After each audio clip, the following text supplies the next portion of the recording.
Hi friends, once again welcome to my YouTube channel comet world. जैसे कि आप सभी को पता है, मेरे चैनल पर कंप्यूटर और मैथमेटिक्स के वीडियो आते हैं। तो आज उसी सीरीज को आगे बढ़ाते हुए प्रोग्रामिंग इन सी का जो डे नंबर 19 वीडियो मैं आपके सामने लेकर आया हूं। यानी इसके पहले ऑल टुगेदर डे 1 से लेकर डे 18 तक वीडियो कंप्लीट हो चुके हैं, जिसका लिंक डिस्क्रिप्शन में है या आई बटन में आ रहा होगा। अगर अभी तक आप लोगों ने इसको नहीं देखा है तो प्लीज जरूर देखना, क्योंकि ये इंजीनियरिंग और डिप्लोमा के सिलेबस को आप देखोगे तो ये टॉपिक वाइज टॉपिक करते हुए कंप्लीट किया गया है, जिसमें ये चैप्टर 4 में अभी हम लोग चल रहे हैं।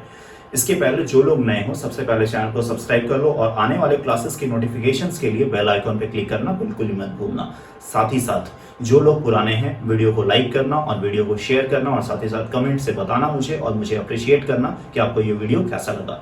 चलते हैं, आज का क्लास स्टार्ट करते हैं। लेकिन उसके पहले सबसे पहले मैं बात ये बता दूं कि मेरे चैनल पर कौन कौन से कोर्सेज चलते हैं। तो एट प्रेजेंट मेरे चैनल पर दो तरह के कोर्सेज चल रहे हैं। One of them is previous year question का सीरीज, जहां पर जितने भी एग्जामिनेशन रेलवे, एसएससी और स्टेट लेवल के द्वारा कंडक्ट कराए जाते हैं, उसमें जितने भी मैथमेटिक्स के क्वेश्चन पूछे हुए हैं वो सारे कंपैरेटिव अप्रोच के साथ मैं लेकर आता हूं डे बाय डे करके, जो एवरी थर्सडे आता है।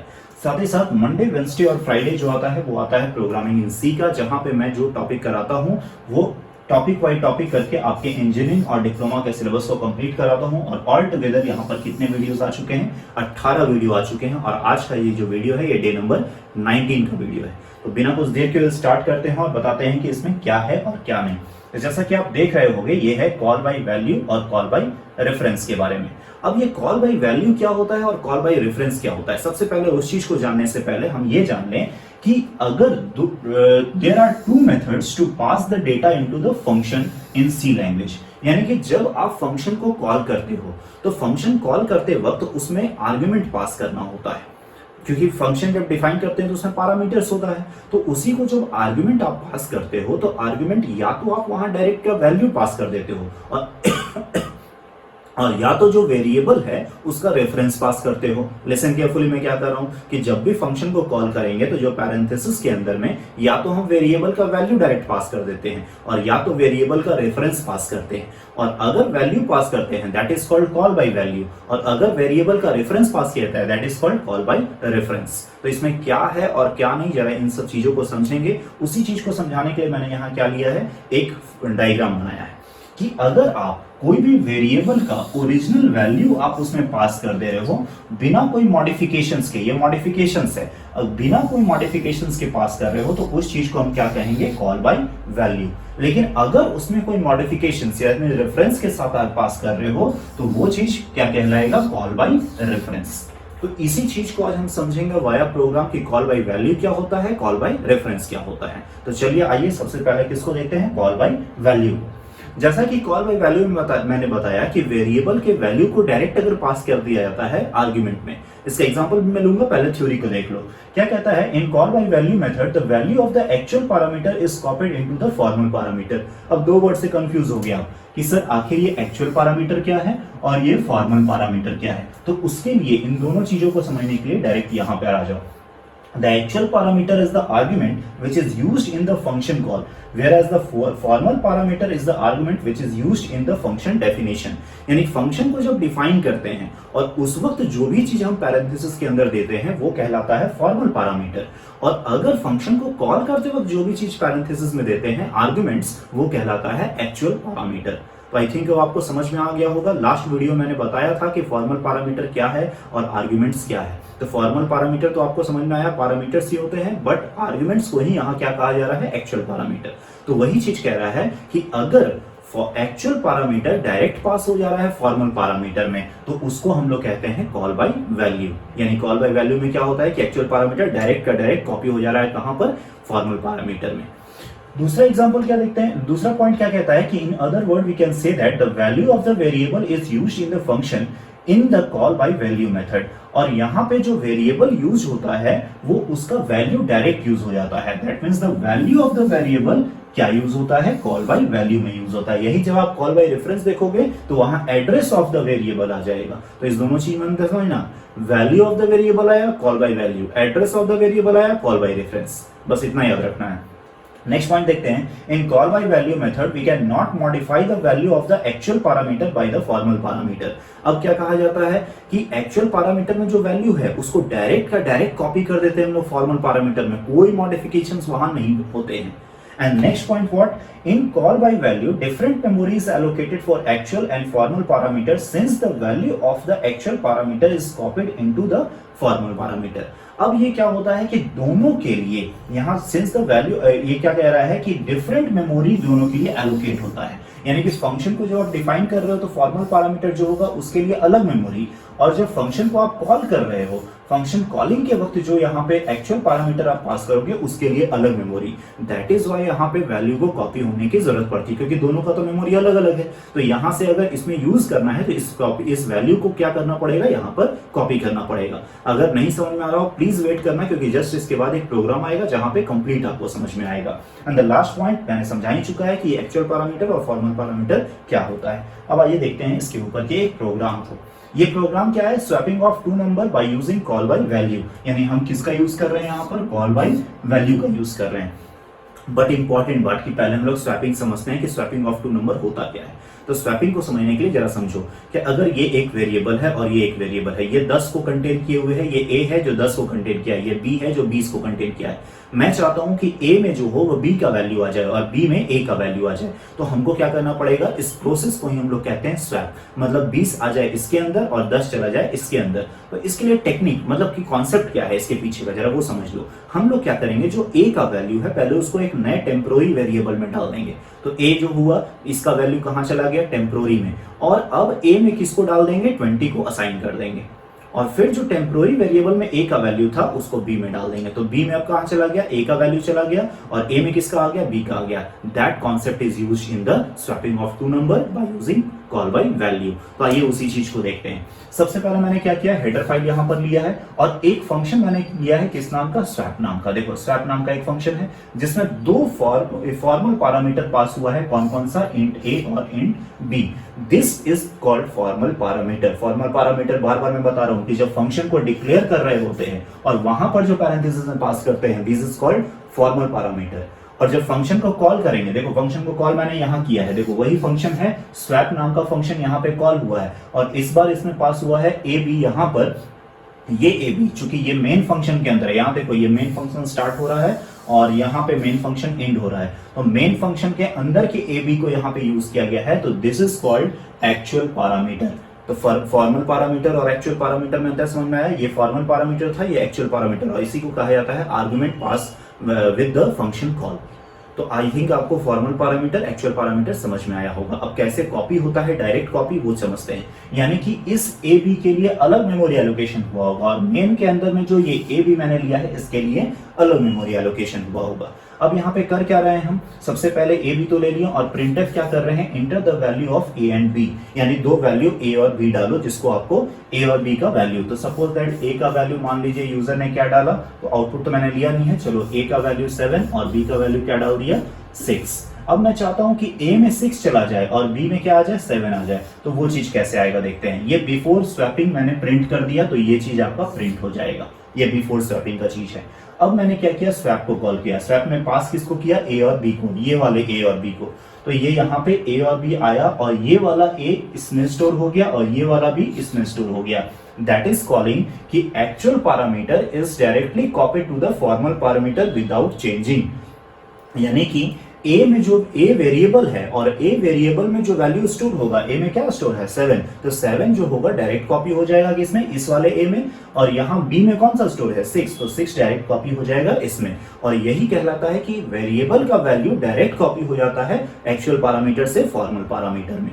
अब आते हैं हम लोग आगे। अब यहाँ पे क्या कहता है कि स्वैप मैंने किया क्या है? ये फंक्शन का डेफिनेशन है। यहाँ डिक्लेरेशन था, ये डेफिनेशन था, और डिक्लेरेशन डेफिनेशन अलग अलग हो तो उसको क्या कहते हैं? प्लीज कमेंट सेक्शन में बताना। उसको कहते हैं फंक्शन, लिखो जल्दी से, प्रोटोटाइपिंग। तो अब यहाँ पे देखो क्या कर रहा है। मैंने बताया था कि दोनों को अगर मूव करना तो एक टेम्पोररी वेरिएबल चाहिए ताकि इसका वैल्यू यहाँ रख सके और फिर यहाँ से यहाँ ले सके। तो वही मैंने क्या किया, एक टेम्प नाम का टेम्पोररी वेरिएबल लिया जिसका डेटा टाइप क्या रखा? इंटीजर।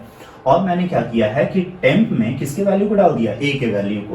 तो टेम्प में चला गया ए का वैल्यू, यानी टेम्प में एट प्रेजेंट अभी कौन सा वैल्यू है? ए का, यानी 7 है। और ए में मैंने डाल दिया किसको? 6 को, यानी ए में अब कौन आ गया? ए में आ गया 6। और बी में किसको डाल रहा हूं मैं, बी में देखो डाल रहा हूं किसको, टेम्प को, और टेम्प में किसका वैल्यू था, टेम्प में था 7, तो यहां आ जाएगा 7। और फिर मैंने प्रिंट कर दिया क्या, after swapping a is equal to something, ये a इसके लिए है %d, और ये वाला %d किसके रेफरेंस के लिए, इसके लिए, यहां भी वही %d रेफरेंस है a का, और ये वाला %d है b का, तो आफ्टर स्वैपिंग ये आ गया। तो देखो a b 7 6 था, और फिर यहाँ a b क्या हो गया 6 7, and this process is known as swapping by using call by value. तो आई थिंक आपको समझ में आया, नहीं समझ में आया वीडियो को पॉज करना, थोड़ा पीछे जाना, दोबारा देखना, आई थिंक आपको दोबारा में समझ में आ जाएगा, और बताना कि कमेंट में आपको समझ में आया या नहीं। चलते हैं आगे, नेक्स्ट देखते हैं। नेक्स्ट क्या कहता है, कॉल बाय रेफरेंस। जहां मैंने बताया था कि वहां value of the variable use होता है, यहां पर क्या होगा, एड्रेस ऑफ द वेरिएबल, क्योंकि यहां पे अभी देखो एक एक लाइन करके मैं पढ़ता हूं। In call by reference the address of the variable is passed, पहले ही लाइन में आपको दिख गया कि क्या पास हो रहा है, यहां पर address of the variable is passed into the function call as the actual parameter, यानी कि फंक्शन कॉलिंग के टाइम में जो एक्चुअल पैरामीटर हम यूज करते हैं वहां पे वही नहीं, उसका वैल्यू नहीं, वेरिएबल का एड्रेस पास होता है, यही कहलाता है कॉल बाय रेफरेंस। और दूसरा चीज क्या पॉइंट कहता है, दूसरा पॉइंट हम देख लेते हैं, पहला पॉइंट तो हो गया, दूसरा point, the value of the actual parameter can be modified by changing the formal parameter since the address of the actual parameter is pass. और चूंकि यहां पर पास वैल्यू को चेंज किया जा सकता है क्योंकि उसका तो रेफरेंस पास कर रहे हैं, इस वजह से फॉर्मल पैरामीटर में हम चेंज कर सकते हैं, दैट इज व्हाई हम उसका क्या पास करते हैं, एड्रेस पास करते हैं। थर्ड पॉइंट क्या कहता है, in call by reference the memory allocation is similar for both formal parameter and actual parameter. और चूंकि यहां पर डायरेक्ट वैल्यू नहीं पास किया जा रहा है, इस वजह से एक्चुअल पैरामीटर का और फॉर्मल पैरामीटर का दोनों का मेमोरी जो होता है वो सेम एलोकेट होता है, जबकि कॉल बाय वैल्यू में क्या था, डिफरेंट था। लास्ट पॉइंट क्या कहता है, ऑल द ऑपरेशंस, ये लास्ट पॉइंट देख लो, all the operations in the functions performed on the value stored at the address of the actual parameter and the modified value gets stored at the same address. अब क्या कहता है कि जो भी मॉडिफिकेशंस यानी जो भी ऑपरेशंस होता है वो उस एड्रेस पर स्टोर्ड वैल्यू के साथ होता है। लिसन केयरफुली, पास तो हम कर रहे हैं एड्रेस, लेकिन उस एड्रेस में कोई ऑपरेशन नहीं होता है, उस एड्रेस पर स्टोर्ड जो वैल्यू है उसके साथ ऑपरेशन करते हैं। अब ये बड़ा कंफ्यूजिंग लग रहा है सर, क्या एड्रेस है क्या वैल्यू है, तो आइए जरा उस चीज को हम क्लियर कर देते हैं। उसको क्लियर करने के लिए मैंने ये प्रोग्राम लिया है। अब प्रोग्राम को जरा समझना ध्यान से कि जैसे मैं लिखता हूं int a is equals to 10, ये int a is equals to 10, suppose that मैंने एक लाइन लिखा, तो ये करता क्या है, मेमोरी में एक जगह को एलोकेट करेगा, ये आपका एक जगह हो गया। तो यहां देख लो कि मैं एक बताता हूं कि ये मेमोरी है, और मेमोरी जो रहता है किस फॉर्म में रहता है, ग्रिड के फॉर्म में। तो कोई भी एक ब्लॉक एलोकेट कर दिया किसके लिए, ए के लिए, नेम ऑफ द लोकेशन क्या हो गया, ए, और उसमें वैल्यू क्या डाल दिया, उसमें वैल्यू डाल दिया 10, जो कि वहां देखो दिख रहा है। लेकिन पूरे के पूरे मेमोरी में इस जगह का कुछ तो रेफरेंस होगा, कुछ तो एड्रेस होगा, and that address is known as the reference. ये देखो इसका एड्रेस है जो कि हेक्साडेसिमल फॉर्मेट पे रहता है, और वो क्या है, 80F। तो ये हो गया, ये लोकेशन है, ये एड्रेस है, ये नेम है, और ये वैल्यू है। सारी चीजों को समझना। तो जहां कॉल बाय वैल्यू में हम इस वैल्यू को पास करते थे, कॉल बाय रेफरेंस में इसके एड्रेस को पास करेंगे, that is the call by value and call by reference. तो यहां पर किसको पास करेंगे, तो इस एड्रेस को पास किया जाएगा। और उस एड्रेस को स्टोर करने के लिए, अब एड्रेस को पास करेंगे तो किसी ना किसी चीज में तो स्टोर करके रखेंगे ना, तो उस एड्रेस को स्टोर करने के लिए एक अनदर टाइप ऑफ वेरिएबल लेते हैं जिसको हम लोग कहते हैं पॉइंटर वेरिएबल। अब ध्यान से सुनना, पॉइंटर वेरिएबल क्या होता है।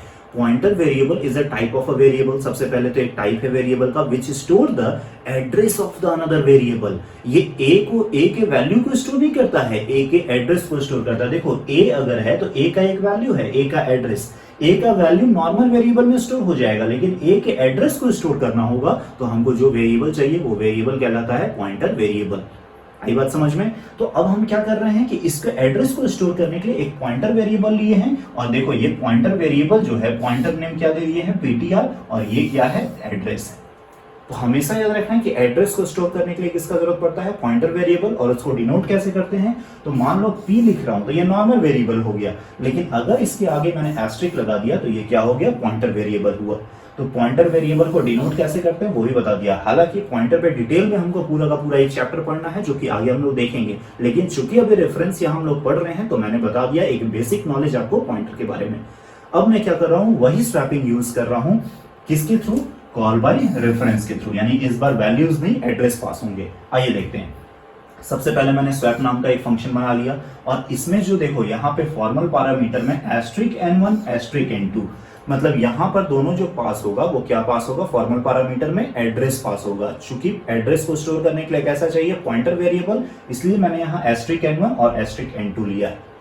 देयर आफ्टर मैं मेन फंक्शन स्टार्ट कर रहा हूँ और मेन फंक्शन क्लोज कर रहा हूँ। मेन फंक्शन मैंने a में क्या डाल दिया 5 और b में क्या डाल दिया 10। अब यहाँ पे ध्यान दो कि a में अभी क्या स्टोर है, a में स्टोर है 5 और b में क्या स्टोर है, b में स्टोर है 10। मैं चाहता हूं कि b में क्या आ जाए 5 और a में क्या चला जाए 10।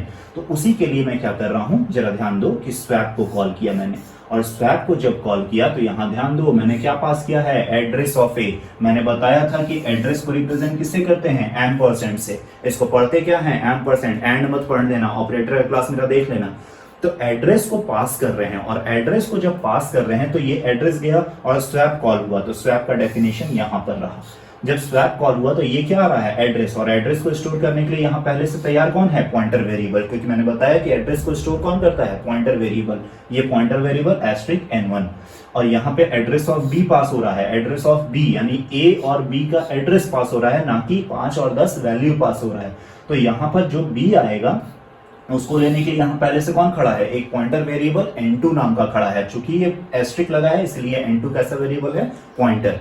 और ये क्या कर रहा है, ये क्या किया कि एक टेम्प नाम का पहले वेरिएबल ले लिए, ये तो वेल नोन है। एड्रेस ऑफ n1 में जो भी वैल्यू है, एड्रेस ऑफ n1 में जो भी वैल्यू है, क्योंकि मैंने बताया, जस्ट पीछे देख लो, यहाँ पे मैंने बताया था कि value stored at the address of the actual parameter, मतलब कि जो भी modifications, all the operations of the functions are performed on the value, मतलब जो भी परफॉर्म होगा ऑपरेशन वो किसके ऊपर होगा, वैल्यू के ऊपर।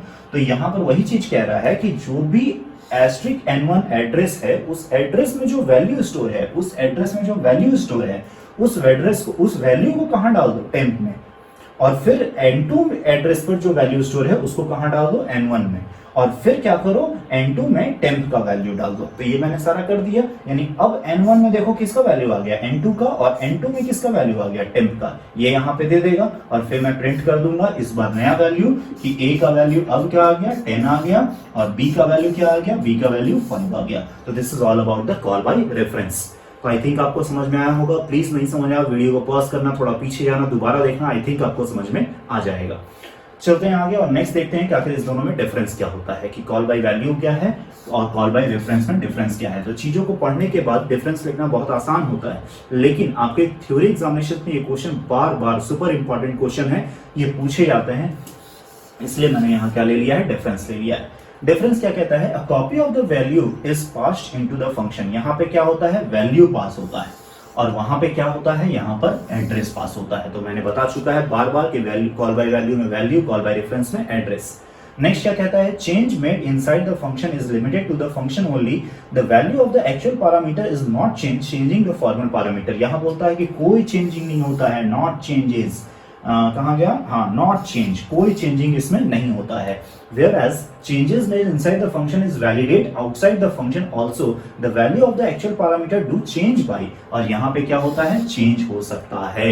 यही चीज है कि यहाँ exact same value actual parameter से फॉर्मल पैरामीटर में कॉपी हो जाता है, लेकिन वहां पर क्या हो सकता है, चेंज हो सकता है, क्योंकि हम उसका क्या पास कर रहे हैं, रेफरेंस पास कर रहे हैं।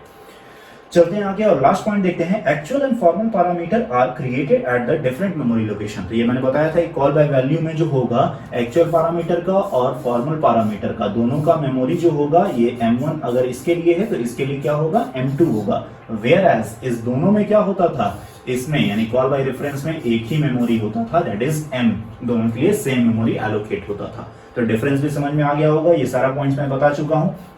और अब जो है आपके लिए क्वेश्चन है, that is question for you, यानी ये क्वेश्चन आपको करना है। पहला क्वेश्चन क्या कहता है, write a program to print sum of two number using call by reference. यानी आपको क्या करना है, सम करना है। मैंने क्या किया, स्वैप करके दिखाया है, आपको क्या करना है, सम करना है by using call by reference. और फिर से write a program to print sum, ये वर्ब क्या है, राइट अ प्रोग्राम है, तो फिर से सम करना है, लेकिन इस बार किसकी मदद से, कॉल बाय वैल्यू से। यानी दो नंबर का सम करो with the help of call by value, दो नंबर का सम करो with the help of call by reference. और इतना करने के बाद प्लीज वीडियो को लाइक करना और साथ ही साथ आप कमेंट करना मत भूलना और बताना कि आपको वीडियो कैसा लगा। साथ ही साथ जो लोग नए हो चैनल को सब्सक्राइब जरूर कर लेना और बेल आइकॉन पे क्लिक कर लेना, ताकि आने वाले क्लासेस की नोटिफिकेशंस आपको मिलते रहे। That's it for today, thank you everyone.